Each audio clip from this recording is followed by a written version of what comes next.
What happens when an ambitious builder tries to join two skyscrapers high up in the Manhattan skyline? You can't call a friend and say, hey, what did you do the last time you built a bridge 300 feet in the air in New York City? How does this huge wing-like roof not take flight in gale force winds? The whole canopy has an ability to move 15 to 20 centimeters. And how can a building be constructed without a corner in sight? It kind of goes against everything we think engineering should be.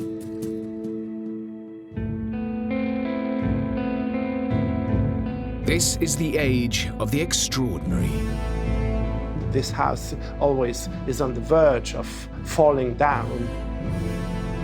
Where ingenious engineers have unleashed unchecked creativity. Everything in this building pushes at the boundaries of what's possible. Building structures so outrageous, they defy logic. The forces on this thing look like it should be torn apart.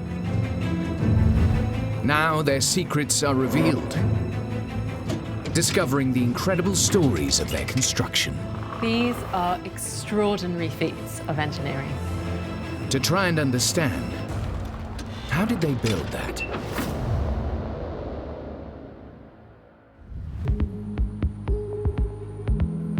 New York.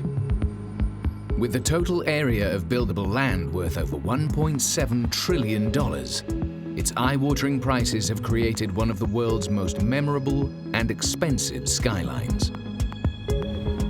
With space at a premium, it's forcing developers to come up with groundbreaking solutions to make the most out of even the least inviting scraps of land. Developing one awkwardly shaped plot in Midtown Manhattan tested engineers to their limits, leading to panic on the streets. Hear the fire department, they pull up and the guys come screaming and they're running in and we got a call, one of the buildings is falling down.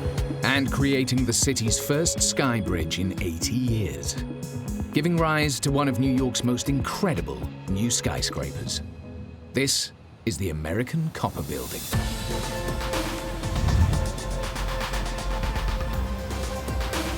Building two skyscrapers, wanting to join them in the middle, and then deciding that actually you want them bent, that is next level. In 2013, developer JDS had its eye on a plot next to the river that should have been prime real estate.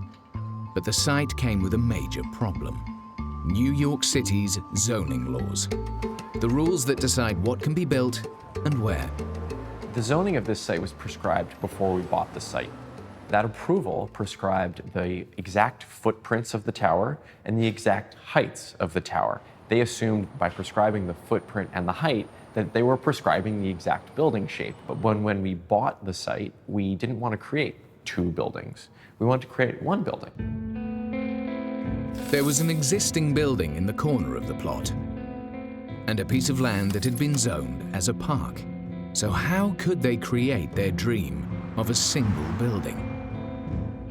We didn't want anyone to be going to the gym in their neighbor's building. We didn't want someone going to a lounge or going to visit someone else in a neighbor's property. We wanted to use the scale of the property and the block to create one community. JDS brought in Greg Pasquarelli from Shop Architects to find a solution. When our client bought it, he said, I could go through a rezoning, which takes many years and has a lot of risks and it's very difficult. Or he said, can you come up with something with these handcuffs on? And that was our challenge. They could have built two towers, but they came up with a much better idea. There end up being a lot of great ideas, a lot of terrible ideas. And what usually ends up happening is one of the terrible ideas turns out to be a really wonderful one. And it's terrible at first because somebody says, let's build a giant bridge between two buildings, hundreds of feet off the ground. And for those of us that have to pay for it and figure it out, we go, no, let's not do that. But of course, as you start to wrap your head around kind of all the different aspects that could make it possible, you start to realize that it's actually very approachable. And the way we approached building the Skybridge was the same way we approached building everything else, which is kind of one step at a time. It would be the city's first Skybridge in over 80 years. joining two giant skyscrapers 90 meters in the air on the banks of the East River on a site prone to flooding was always going to be an engineering headache. But it was also an opportunity. The idea was we could make a sort of amenities package or a shared space that would be sort of typical for each building. Or if we built a bridge, we could build one phenomenal one that brought everybody together. And so getting that designed and built and making it work was the greatest challenge, but I also think is the greatest success of the project. The easiest way to connect the two towers would be with a straight line. But that would mean going over the existing building which they didn't own. The architects came up with a gravity-defying solution. They decided to bend the buildings. How did they bend the towers? That's the real question. They bend towards each other, right? One on the long axis and one on the short axis. It moves the edge of the West Tower out to the corner of the property line so that we can actually connect the two buildings with a straight line. Otherwise, our bridge would have had to be kind of L or V-shaped, which is obviously much harder still to do. By bending the two towers, they'd not only overcome the zoning issues, but also the engineering ones. Making small adjustments is a great way to make a big change. A couple of inches can quickly become meters, and it's something that clever designers can use to their advantage. And that's exactly what they did here. By slightly moving each floor closer to the other building as they go up to the Skybridge, and then moving away again, they were able to bend the buildings. We were able to solve both of those problems with these really elegant architectural moves. In 2012, work began preparing the site for construction. It was clear from the start this was going to be a tough build. The site was right next to the East River, a location that had previously flooded. It's in an area that's subject to hurricanes. So in 2012, there was a very large hurricane, Hurricane Sandy, which affected New York. And during that hurricane, this actual site was flooded before the building was constructed. So that's really highlighted two of the main risks to the construction, the wind and the water. The man who had to face this challenge was Michael Jones. The foundation of the building was kind of a monster process on our end to build it. We're very close to the East River and the water level is very high. So to dig a hole as deep as we had to dig it and do all our foundation elements was a serious challenge. Michael and the team had to dig down 15 meters. But with the water table only 1.5 meters below the surface, they needed to stop the site from flooding. The engineering solution was to create a huge concrete structure to keep the water out. What you do is you create a perimeter wall around your site from the ground level. You can push steel sheets and you push those down into the ground and they interlock. And so you more or less build a bathtub with no bottom. And then the water level is inside the bathtub is the same as it is outside. So then what you can do is you drill wells down there and you de-water inside of your bathtub. You can locally bring that water level down by putting a pump. You have to kind of artificially drop the water level. And to do that with a few cups of water is really easy. To do it with a few million gallons is difficult. It took 1.5 years to do it. But with the bathtub built and the foundations in, they could turn their attention to the next big engineering challenge. Building the bending towers. Generally, a leaning building is very much a bad sign. And the designers would very much have had to have factored in the kind of sideways forces that are caused by something leaning. But there's two things to consider, and that's that they've designed a building that's able to lean, but also that that building is going to be leaning throughout its construction, which means you have to really think about the stability of the final building, but also all the intermediate stages during construction. So it's an engineering feat. The person making sure this bent skyscraper didn't come crashing down was structural engineer Susan Hamos. Because of the leaning of the building, every floor we had to tie back to the shear walls, which shear walls means they take shear, they take horizontal load, they take shear from the wind loads, shear from the seismic loads, and shear from gravity loads. You imagine if you put something like this wants to fall down. So we had to put some rebars to pull it back to the vertical long concrete walls that were designed to take all these horizontal loads from the gravity. Although the building bends, the lift shaft and the shear walls stay vertical and act like a spine, taking the force of the floors as they create the bending skyscrapers. The main structure, which is the core, the elevator core, and the shear walls, which are massive structures, those stay straight, but all of the columns were on an angle. So we got really good at building columns on an angle. As the extraordinary skyscrapers took shape on the Manhattan skyline, they didn't go unnoticed. This tower, the East Tower, goes about 8.5 inches per floor. So by the time we are really offset maximum distance, we're over 20 feet, 22 feet, I think it is, out of plumb before we start working our way back. And that's the sort of visual thing that people really weren't accustomed to seeing. The bent shape of the skyscrapers caused panic as the buildings were going up, which is something that the main builder had to deal with. One day, we're down there, we're all working, and you hear the fire department, they pull up, and the guys come screaming, and they're running in, and it's a little chaos for a second. We're trying to figure out what's going on. And finally, I grab the guy, I go, what's going on? What's happening? I'm in charge here, what's going on? He said, we got a call. One of the buildings is falling down. And I kind of stopped and I had to think about it for a second. I go, no, it's supposed to be like that. Showed him pictures and renderings of the building and showed him the plans and everything, but it's such a unique architectural feature that people didn't know how to respond to it. Once the builders had convinced New Yorkers the towers weren't collapsing, they still faced one of their biggest challenges: the Skybridge. Central to the design, the Skybridge, 90 meters in the air, would join the two towers together, making one community. The bridge is several layers. There's private terraces on top, there's a public lounge in between, there's a pool and hot tubs, so you can kind of swim from one building to another. And then below all that, the bottom level of a bridge, we use to transfer mechanical water, and we use emergency generator power. We transfer from one building to another.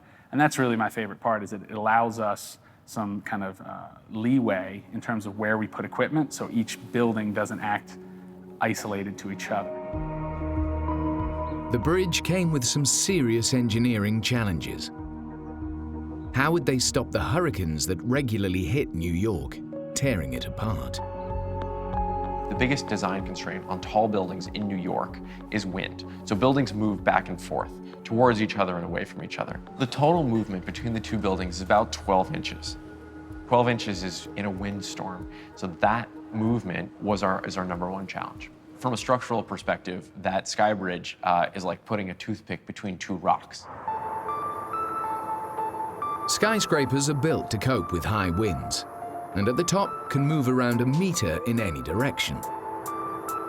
Fine when they're not fixed to another building, but here, two independently moving towers would be linked by the bridge, and when they moved, they could rip the bridge apart.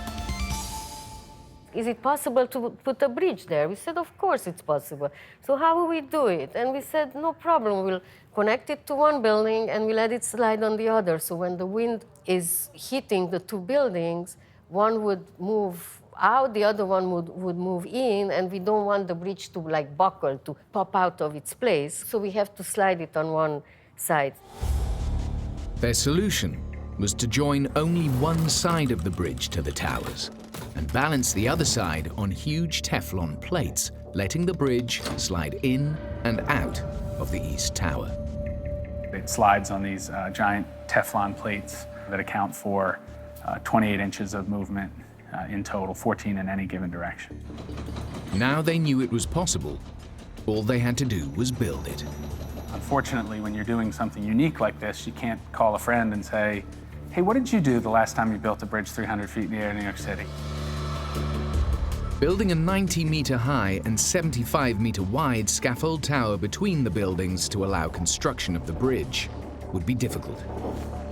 So they decided to build a temporary bridge from which they'd construct the real one. We were trying to figure out the best way to do it, and it started with someone was supposed to bring a football in. We were going to tie a string to it and kind of throw it from one building to another, but I think we forgot the football that day, so we took a stick and wrapped it up with a bunch of literally small string, made sure everything was clear below, everything was safe, we were good, threw it from one building to another, and so we had one string. Then we pulled back a string that was a little thicker. Then we pulled back a rope, then we pulled back a thicker rope, and then we could finally pull back the steel cable and literally just started weaving the cable back and forth until we got it. From there, we could work off there and start building the bottom of the bridge, build another platform, build the next level of the bridge, and so on. With the temporary bridge in place, Michael then had to figure out how to lift the huge sections of steelwork 90 meters into the air.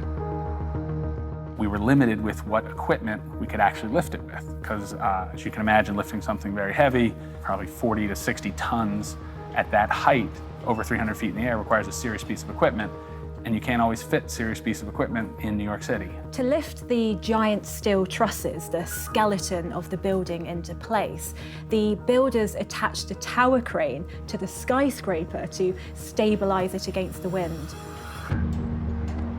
Now that we know the maximum piece of equipment we can get in here, how do we break the bridge into pieces that that piece of equipment can lift, and so that we can then construct it? 210 tons of steel had to be hoisted the 90 meters up, one piece at a time, to where the construction crews could connect them. With the Skybridge in place, work began on fitting the extraordinary copper facade. They're called the copper buildings because they're covered in over 4 million pounds of copper. Like everything else on this project, creating that copper finish was not going to be easy.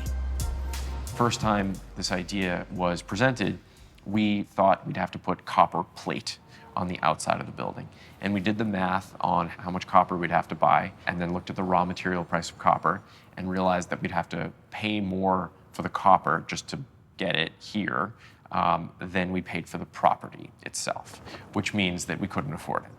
And so what we ended up doing was coming up with a pretty unique laminating structure where the copper face, which is very, very thin copper foil, actually thinner than what's even on a penny, and it is laminated to a fireproof core, and then on the back side of that core is stainless steel.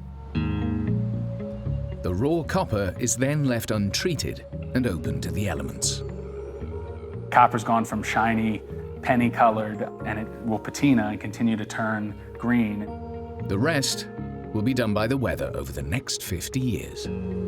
It's gonna be beautiful. I can't wait for that. I love the copper, but there's something very American about that color green, especially in New York. It reeks of kind of old, beautiful New York buildings, all the flashing, but ultimately it reminds me of the Statue of Liberty, so can't wait for it.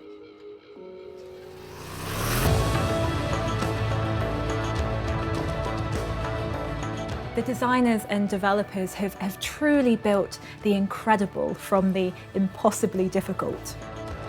The American Copper Building takes its place in the New York skyline as a testament to how ingenious engineering and clever design can create amazing living spaces in one of the world's most crowded cities. Two spectacular buildings forming a single iconic project. It's a real engineering achievement. Taking this kind of restrictive set of rules and celebrating it into something that looks beautiful and inspiring and makes people wonder about it. Whenever you can do that as an architect, I think that's something you should strive for.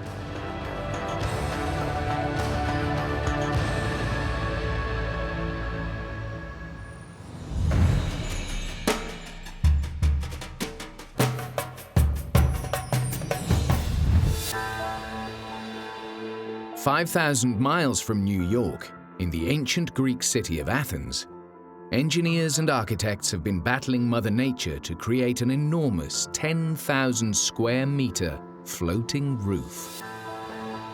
To my knowledge, it's the first application in the world. Over €500 million created a cultural center for all Athenians. Complete with a new hill with a public park on top. This isn't just about creating a building. You're creating geography. And all of which has to be tough enough to withstand any potentially devastating earthquakes. Building in an earthquake zone is a dangerous game. So how did they build it?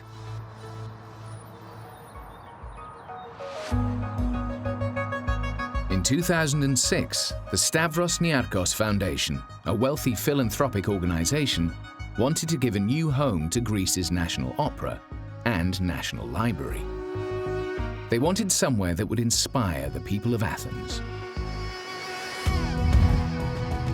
Eli Andropoulou helped manage the €566 million grant given to build the Stavros Niarchos Foundation Cultural Centre. Pushing the boundaries of architecture and engineering wasn't a goal in itself, but it was a very important means to achieve the vision of the SNFCC. So we didn't want to just provide new premises to these two national organizations. We wanted to give them a new home, which would become a landmark. There were a lot of risks taken. The people involved in the project were very passionate about pushing these boundaries, and they certainly had the expertise to do so.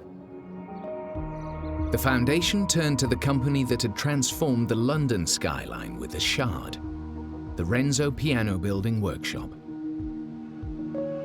Giorgio Bianchi oversaw the project. We had in mind this idea to raise the land in some way and hide the opera and the library under something like a hill. The hill was the park. I create my hill, and on top, I put the solar canopy. And then I plant my park. And here you have the opera house and the library. Easy. Building it would prove to be anything but. The futuristic buildings would hide behind a massive 32-meter-high artificial hill. At one end, the new earthquake-proof complex would be home to the Greek National Library and the 28,000-square-meter National Opera building.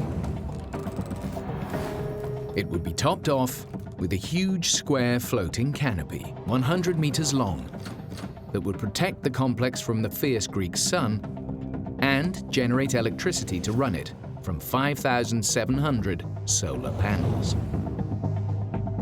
Many of the building techniques needed had never been used in Greece before.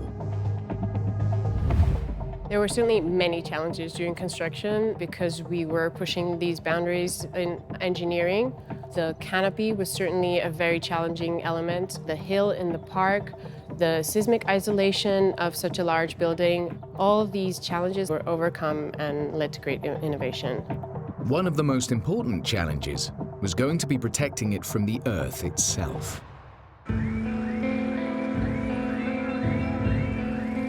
Greece lies on several fault lines and has a long history of earthquakes. Traditionally, though, Athens has remained unscathed. Unfortunately, that changed in 1999 when an earthquake hit and killed 143 people. In 2018, Greece was hit by nearly 300 earthquakes. Quakes greater than 6.3 on the Richter scale can destroy a building. If you're creating any new building in Athens, you've got to take earthquake risk seriously. Structural engineer Gregory Pinellis was part of the team that took on the challenge. Greece has actually 50% of the seismicity in Europe. So it's obviously a very seismically prone area. Such a complex structure was obviously a challenge, not only because of its complexity, but also because of its criticality, considering that it is an opera that has thousands of people inside when in operation. So seismic safety was a very big issue for the design of this building. With millions of people expected to visit each year, they couldn't take any chances. The purpose of any structure is to carry load or forces from where they are and down into the ground, and that's true of anything, from buildings, bridges, chairs, and my skeleton. But when you have an earthquake, then what's happening is that the ground is shaking violently from side to side, and it's that sideways force that has to be carried down into the foundations. So if a structure is in an earthquake zone, then it has to have a way to resist that sideways motion, or it will fall down. Most buildings are made to resist forces from the top down. But with an earthquake, you get sideways or lateral movement that can easily destroy most structures. Both the opera and the library are actually seismically isolated. Seismic isolation is like you put the building on rollers. So when the earth moves, because the earth moves, not the building, it moves underneath and the building stays the same. A very easy analogy for the non-engineers is when you have a wooden table and on top of it a toy truck, and you move the table and the truck stays without movement. The table moves, or when you take the tablecloth under the plates and the plates stay, if you can do that. All well and good in principle, but how do you pull it off with two huge buildings? Here we are in the basement of the opera. We are at -2 meters from the sea level, from the ground floor. Every column of the opera and the library has a seismic isolator underneath it. And underneath the seismic isolator, there is a concrete pedestal, and then we are standing on the foundation of the building. So the whole building is seismically isolated from the ground, so that when the ground moves due to earthquake, the building remains stable. So when the earthquake happens, the pedestal and the ground moves with a tolerance of 35 centimeters back and forth each way. One of them is actually the largest one ever installed in Europe. The critical thing is how we design all the mechanical and electrical and architectural features of the building that connect the ground to the upper stories so that they can follow this 35 centimeter movement. Allowing a building of this size to have 70 centimeters of movement requires an awful lot of forward planning. Every wire, every pipe that's going in and out of this building requires an extra flexible section in order that they don't break when the building's moving. Every wall joint and every staircase has to have a movement gap, which they then fill with silicon filler. When the building shakes, the silicon breaks. That's a lot of filling and repair work, but it's much better than the alternative. Their next challenge was to create the enormous 32-meter high hill that gives the building its signature shape. This isn't just about creating a building. When you're making a whole new hill, you're creating geography. They've actually altered the skyline of Athens. This 300,000 cubic meter hill is made up of enough dirt to fill 120 Olympic-sized swimming pools. 3,500 gravel pillars had to be constructed underneath to hold the soil in place and prevent landslides. Then, the top was planted with over 1,000 trees. The effect of creating the park was to lower the local temperature from the shade the trees generate. The hill, though, had another purpose too. It was just to give back to this part of the city the idea that they have the sea very close, and they can use this area to get to a point that where the sea is visible again. At the summit, looking over the Mediterranean Sea, sits the engineer's greatest achievement, the Canopy. A huge technological marvel that needed engineering solutions used nowhere else in the world. It is a structure that's 100 meters by 100 meters in plan. The magnitude of this and the need to create a very large structural span of more than 75 meters clear span led to a lot of innovations. There are 750 panels creating a 100 metre by 100 metre canopy that simply floats on the Athens skyline. It's a beautiful piece of engineering. As well as being beautiful, the huge 4,700-ton canopy had to survive the Mediterranean storms that hit Greece every year. With wind speeds reaching over 60 miles an hour, the canopy had the potential to act like a giant wing and be ripped off the building.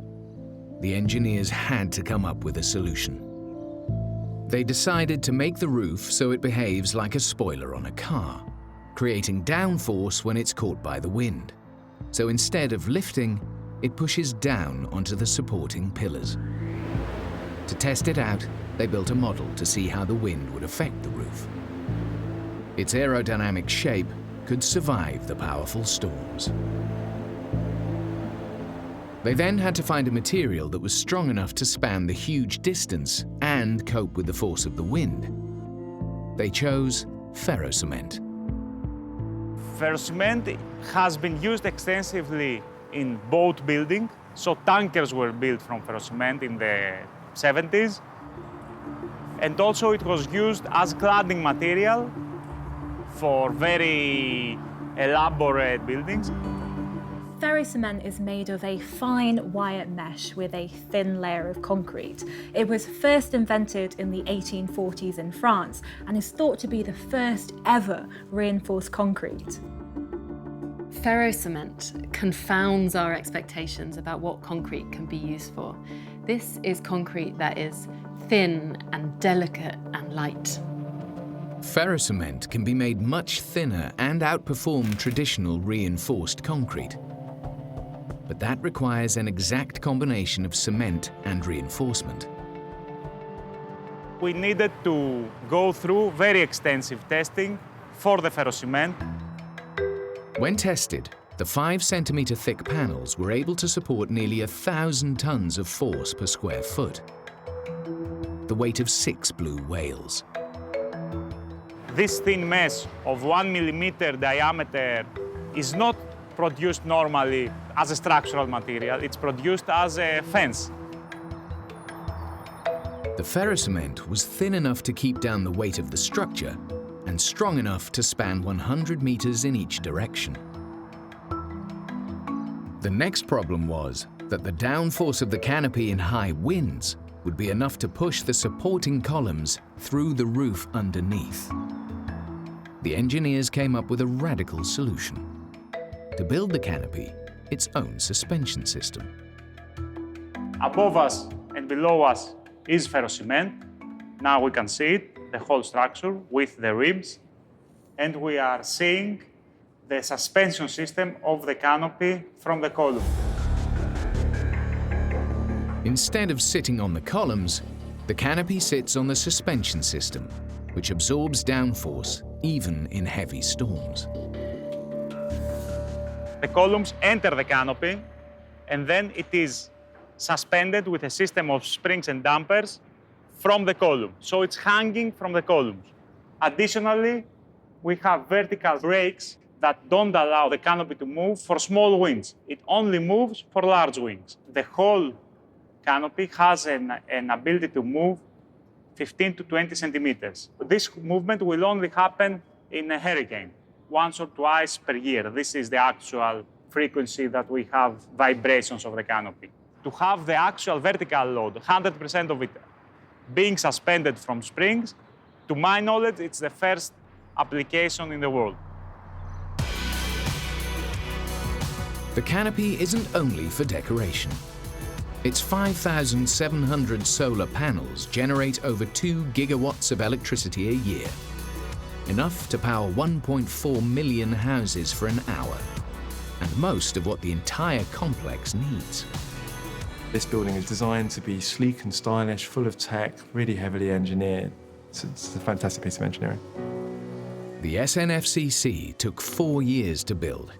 opening its doors to the public in 2016.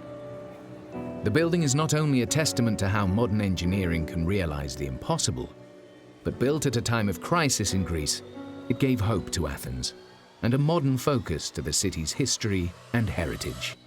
The SNFCC is for everybody, and it's a real gift to Athens. This building has completely transformed the whole area of Athens. It has become a point of attraction for all Athenians. Not only Athenians, for all Greeks. I think this is one of the most important things, if not the most important thing that has happened in Greece the last few years. And I'm very proud that I was part of it and very fortunate.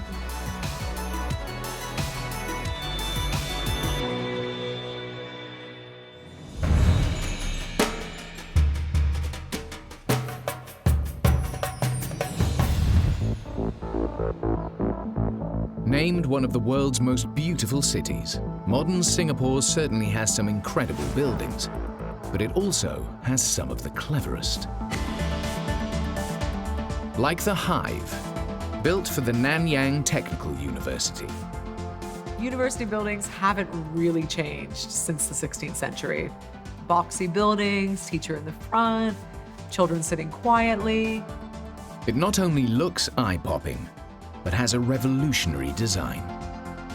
Classrooms with no corners, and a building that gets wider as it gets taller to create an eco-cooling system capable of combating the hot and humid Singapore climate, creating a building for the 21st century and beyond. Kam Chan Hin wanted a building custom-made to teach the next generation of students. This building is very much designed for the millennials.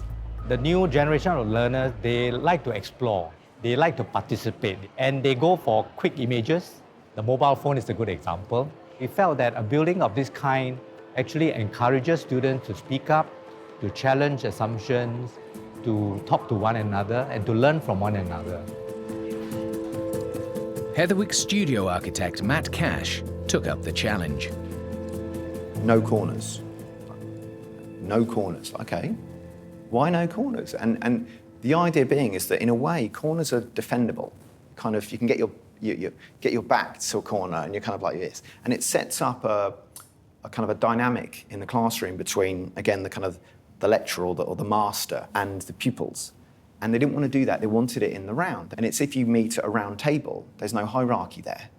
But a round table is completely democratic.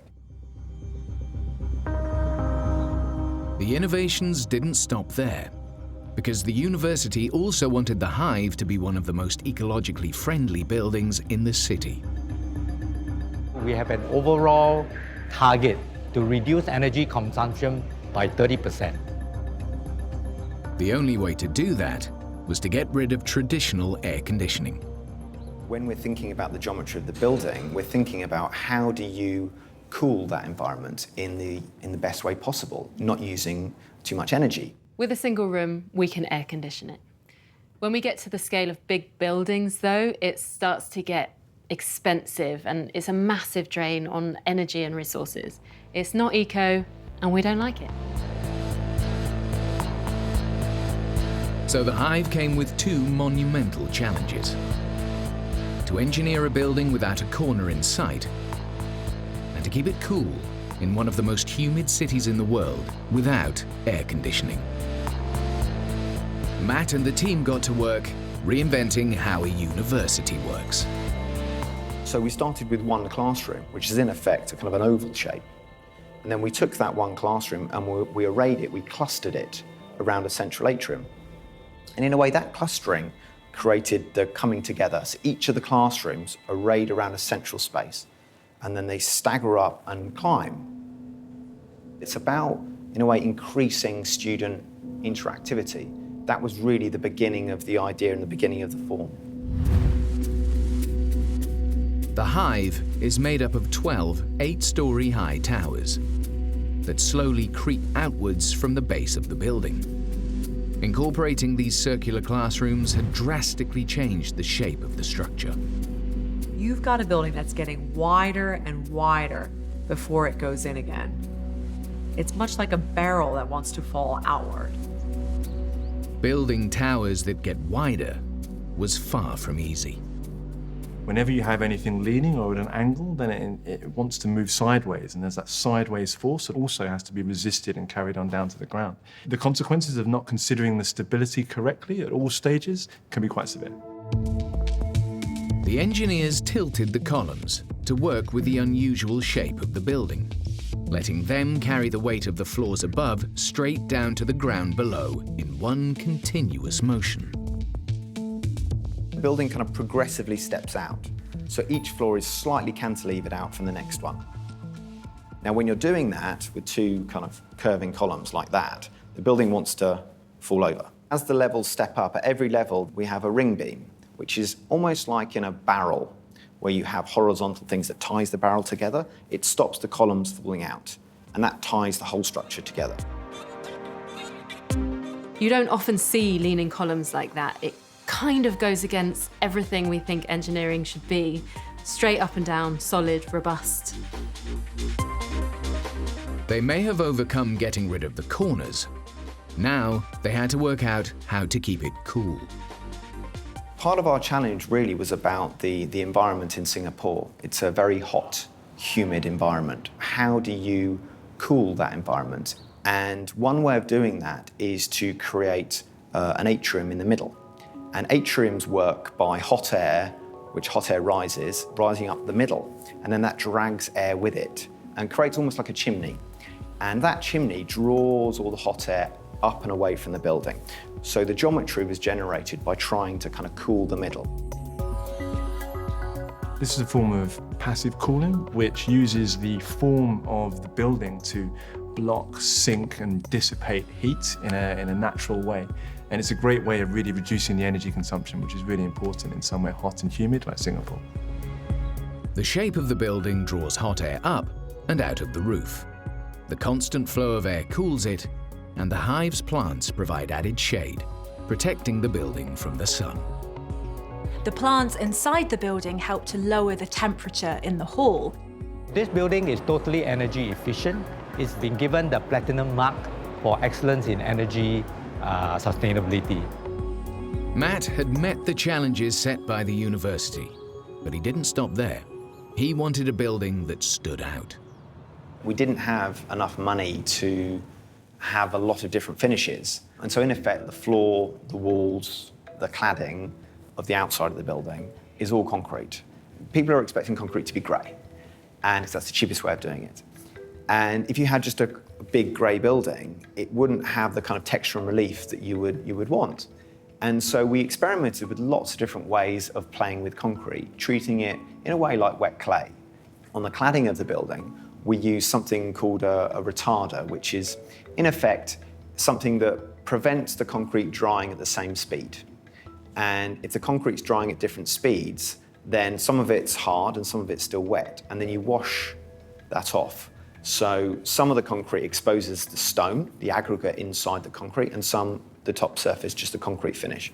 Having that variety means your eye kind of enjoys exploring it. And I think rather than understanding the building immediately, it kind of demands you look at it closer.